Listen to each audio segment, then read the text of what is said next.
قبلہ کی طرف پاؤں کرنے کا حکم.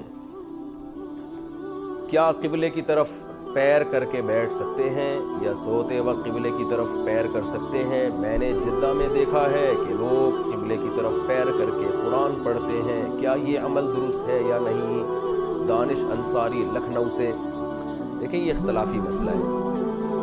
حنفیہ کے نزدیک جائز نہیں ہے قبلے کی طرف پاؤں کرنا. دوسرے جو عرب علماء ہیں وہ جائز قرار دیتے ہیں. عرب علماء یہ کہتے ہیں اس کی کیا دلیل ہے کہ جس میں قبلے کی طرف پاؤں کرنے سے منع کیا گیا ہو، کوئی حدیث دکھاؤ.